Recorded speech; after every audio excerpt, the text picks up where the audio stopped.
앞으로 10년 동안의 대한민국은 정강훈 목사 중심으로 돌아가게 돼 있다니까. 왜 그런지 알아요? 나에게 기름 부음이 임했기 때문에. 그리고 나는 하나님의 보좌를 딱 잡고 살기 때문에. 하나님 꼼짝마. 하나님 까불면 나한테 죽어. 내가 이렇게 하나님하고 친하단 말이야. 친해. 최일구의 허리케인 라디오.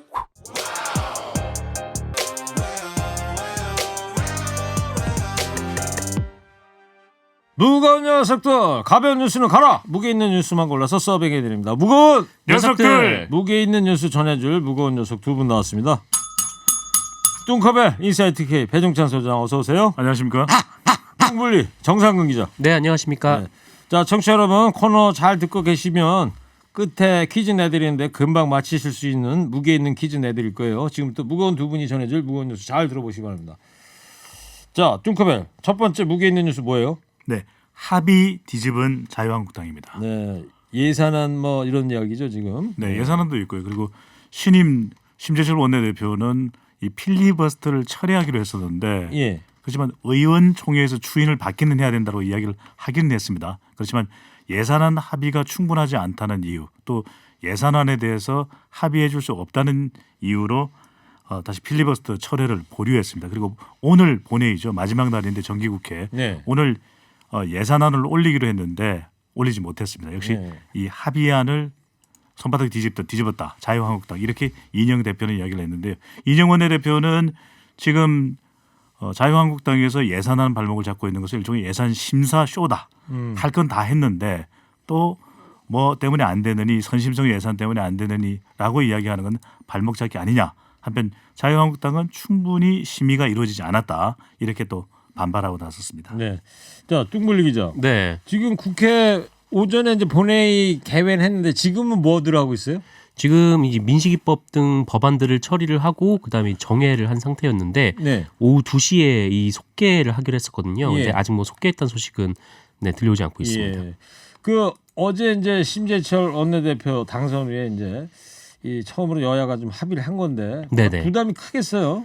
그러니까 이 심재철 대표가 가져온 첫 합의를 의원들이 무산을 시켜버린 거니까 이 보통 이 원내대표가 당선이 돼서 뭔가를 처음을 하면 이제 밀어주기 마련이거든요. 근데 이 의원들이 결국 이제 심재철 대표의 합의안을 거부를 한 건데 이 자유한국당 안에서는 이 원내대표로서 협상력을 키우기 위한 일종의 전략적 카드다 뭐 이렇게 좀 해석을 하는 뭐 분도 있습니다만, 그러니까 이게 무슨 말이냐면 한마디로 뭐 심재철 원내대표가 봐라 우리 의원들이 이렇게 좀 강경하다 이렇게 말을 하면서 좀 더 이게 협상력을 가질 수 있다 뭐 이런 평가도 있지만, 근데 반면에 또 그게 쉽지 않은 게 사실 이렇게 되면 상대 입장에서는 같이 협상을 하기가 좀 어렵거든요. 그렇겠죠. 왜냐면은 뭐 합의를 다 해도 그게 의총 가서 번번이 뒤집어지니까. 근데 이게 이번이 처음이 아니라 이전에 이제 나경원 원내대표 것까지 하면은 몇 번 또 이런 일이 반복이 되었었어요. 네. 그래서 민주당에서는 뭐 더 이상 이제 합의를 할 수가 없다 좀 그런 입장을 밝히고 있는 상황입니다. 지금 우리 이렇게 세 명이 앉아 있는데 우리가 각자가 3당 원내대표예요. 우리 셋이 합의를 해놓고 네. 우리 집에 가서 한번 식구들 물어보고 올게. 그리고 왔는데 또 세 명이 합의했던 거를 또 뒤집고 그러면 정말 협상이라는 게 제대로 될 리가 없겠죠. 면이 안 서죠. 게다가 이제 심재철 원내대표의 첫 번째 안이었거든요. 그렇죠. 근데 이것마저 무산되면 이 심재철 원내대표의 무게도 상당히 빠질 수밖에 없고 우리가 면이 살지 않는다 네. 이런 이야기인데 더 큰 건 사실 국민들 앞에서 이게 무슨 꼴입니까? 그러니까요. 국민들은 관련된 여론에서도 이 합의 처리든 표결 처리든 처리해야 된답니다. 그런데 그러면. 약속된 날이 바로 오늘까지 아니겠습니까? 그렇죠. 네. 그런데 이러고 있다라는 것은 이해가 안 되는 거죠. 오늘 20대 정기국회 이제 정기국회 마지막 20대 국회 마지막 정기국회 날이잖아요. 또. 네네. 네. 자, 아까 허리케인 데스크에서도 좀 소개는 해드렸는데 민식이법이라든가 민생 법안 통과된 거는 있죠. 간신히 통과됐습니다. 이 민생 법안 왜 통과 안 되느냐? 이것만큼은 더 이상 미루기가 어려웠을 텐데요. 대통령 국민과의 대화에서 나왔던 민식이법, 스쿨존에 CCTV를 설치하자는 너무나 당연한 법안인데 겨우 통과됐고요. 네. 하준이법, 주차장 경사진 주차장에 고인목이나 이제 표지판을 부착하자라고 하는 것 겨우 통과됐는데 지금 가장 큰 문제는 예산안이 통과 안 되고 있다는 것이거든요. 예. 문제입니다. 그래요. 유치원 3법은 뭐 얘기 나온 거 없어요 아직? 네, 오늘 상정한다는 얘기가 있는데 네. 뭐 어떻게 지금 논의가 되지는 않고 있는 상황입니다. 예. 자, 예산안하고 쟁점 법안들 어떻게 처리될 것 같은지 현재까지 나온 전망 좀 정리 좀 해볼래요? 네, 일단 이 패스트트랙 관련 법안은 오늘 상정은 안 될 것 같습니다. 이게 뭐 자유한국당하고 합의가 뒤집어지긴 했지만 뭐 그래도 4+1에서도 좀 이건 좀 천천히 가자. 물론 뭐 천천히라고 해도 그게 뭐 몇 주나 걸리는 건 아니고 뭐 11일부터 임시국회를 하기로 했기 때문에 뭐 거기서 처리를 해도 큰 문제가 없다. 좀 이렇게 보는 것 같습니다. 네. 그런데 이 예산안 같은 경우에는 이 4+1에서 지난 주말에 합의를 했던 안이 있어요.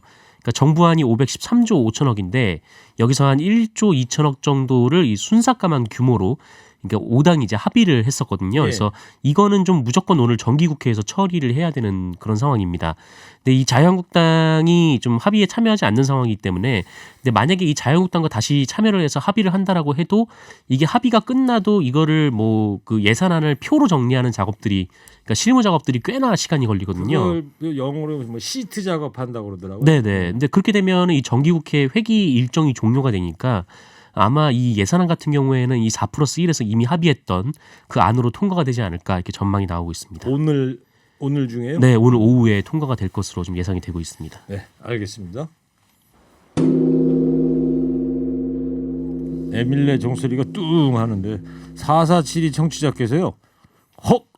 지금 인터넷으로 배종찬 소장님을 검색했는데 70년대 생이시네요. 저는 저보다 형님인 줄 알았는데 참고로 저는 62년생입니다. 배 소장님 죄송해요. 이렇게까지 보내주셨어요. 정말 난감하네요. 네, 정말 제가 잘 아는 분이면은 네.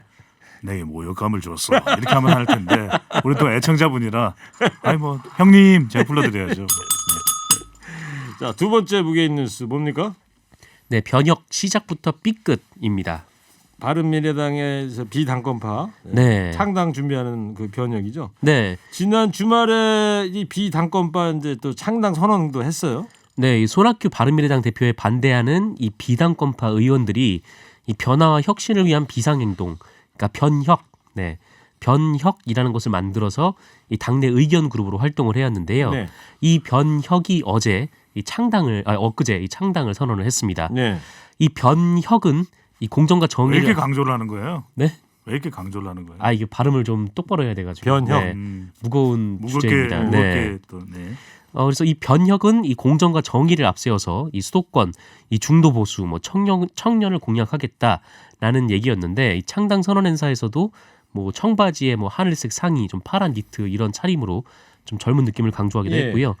창당 준비위원장이 하태경 의원을 추대를 했고 또 이 모임을 사실상 이끌고 있는 유승민 의원은 인재영입위원장으로 뛸 예정입니다. 그 다음 달 중순쯤 이제 창당하겠다는 거죠 지금? 네, 맞습니다. 근데 자 배종찬 소장님, 네. 안철수 의원은 아직도 연락이 안 되고 있는 것 같아요. 뭐 이렇다 할 그래서 뭐 코멘트가 없어요? 저도 시도는 해봤습니다만 연락이 닿지는 않았는데 무슨 말씀이세요? 네 아닙니다. 안철수 네, 대표 전화번호 아세요? 마음속으로만 연락을 취해봤습니다. 네. 근데요? 그러니까 변혁도 그렇고 변화하자 혁신하자 무거운데요. 이 신당 창당을 하려면 안철수 전 대표의 또 정치적 영향력도 필요하거든요. 그런데 계속해서 설왕설래해 왔습니다. 언제쯤 들어온다?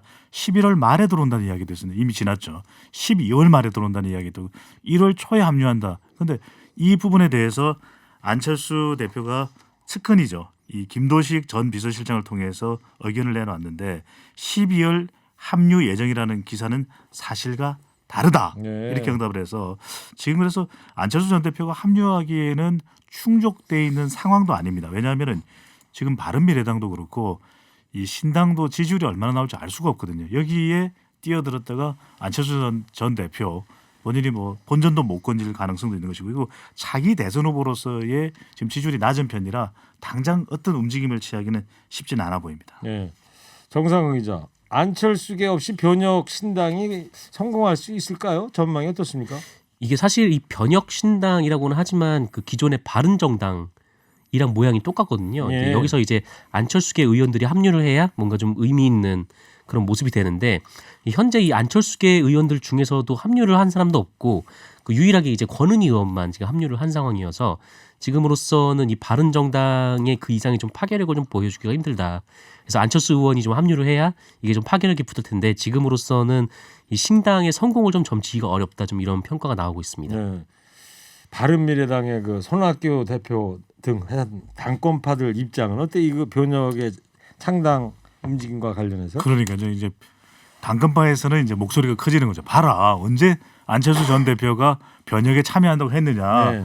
아니 예정된 것도 아닌 일 가지고 이렇게 떠벌리다가 지금 아무것도 아닌 일이 되지 않았느냐, 공수표 던진 거 아니냐 이러면서 안철수 전 대표가 앞으로 오히려 이 당권파 쪽으로 바른미래당으로 합류할 가능성이 상당히 있다. 네. 이러면서 상표 등록을 우리가 해야 되느냐, 자꾸 왜 이러냐, 원래 바른미래당 소속이었지 않냐, 왜 자꾸 변혁에서 이 가만히 있는 사람을 부추기느냐, 이런 이야기를 또 흔들기를 하고 있습니다. 네.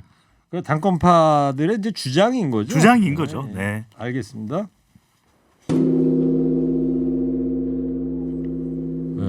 한 청취자께서 에밀레 종의 좀 소리가 좀 투박한 것 같아요.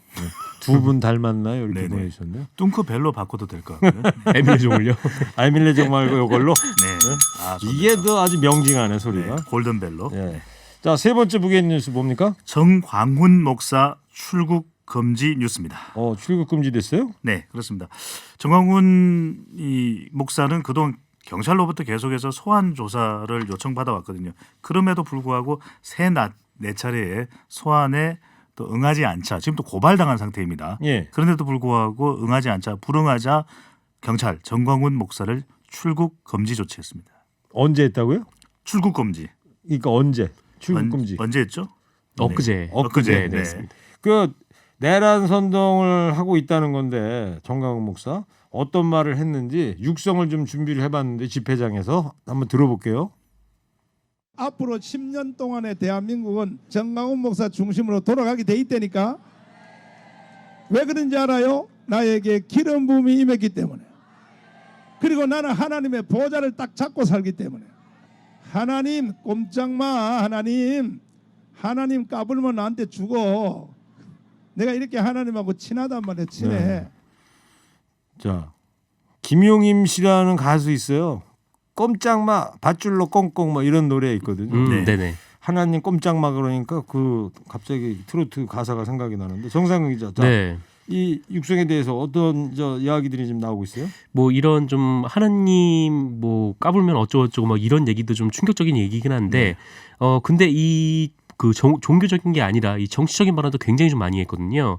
특히 이제 지난 10월에 이 두 차례 광화문 집회에서 뭐 문재인 대통령을 체포하자 이렇게 얘기를 해서 이게 내란 선동을 했다. 좀 이런 얘기도 있었고 네. 그리고 얼마 전에도 이 12월 21일 그러니까 토요일을 디데이로 잡고 이날 반드시 문재인 대통령을 끌어내겠다.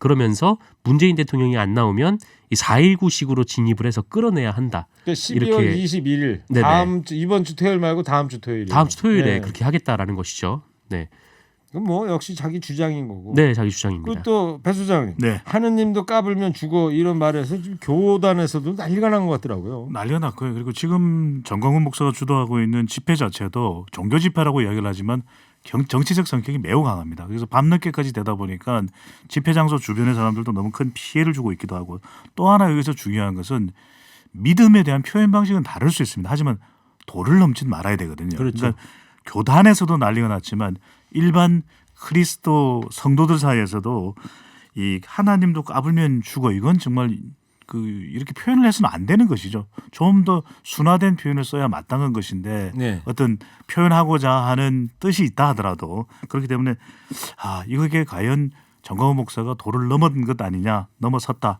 이런 반발이 나오고 있습니다. 지금 한 청취자께서도 막 문자를 보내주고 계신데 정광훈 목사의 저 말을 듣고도 아멘 하는 사람들은 이해가 안 갑니다. 이런 문자를 보내셨네.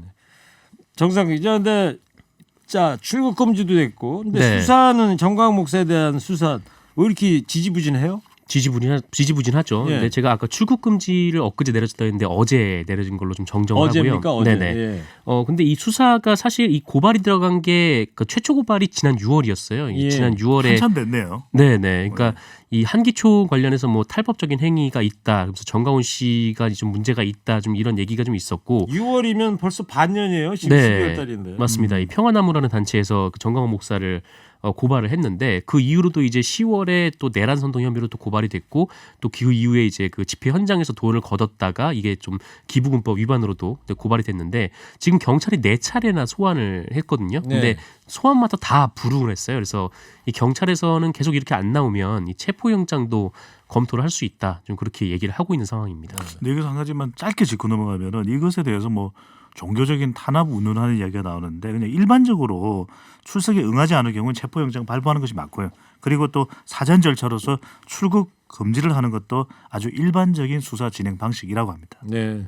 지금 저 스튜디오에 뉴스 전문 채널 지금 보이고 있는데요. 저기서도 지금 교계 목사님이 나와가지고 한국 교회 수치이자 망신이다. 정광훈 목사 저기도 지금 이야기를 하고 있네요. 네, 뭐 한기총 내부에서도 반발이 극심합니다. 네. 자, 이제 방송만 잘 듣고 계셨으면요, 금방 맞히실 수 있는 무게 있는 퀴즈 내드리겠습니다, 청취자 여러분.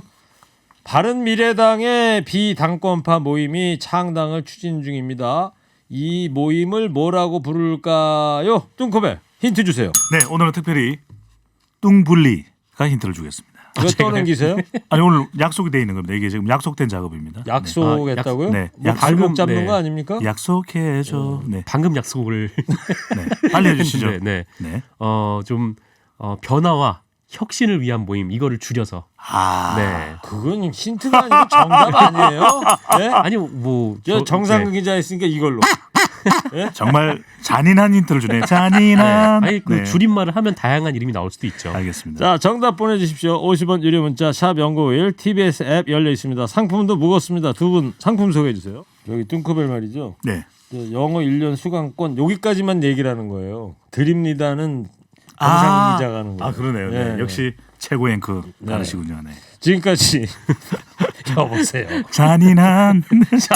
지금까지 오늘 무게 있는 뉴스들 무거운 녀석들이 전해드렸습니다. 인사이트 K 배중찬 소장 정상근 기자였습니다. 두 분 감사합니다. 고맙습니다. 무거운 녀석들. 일부 행기의 이야기를 더 듣고 싶다면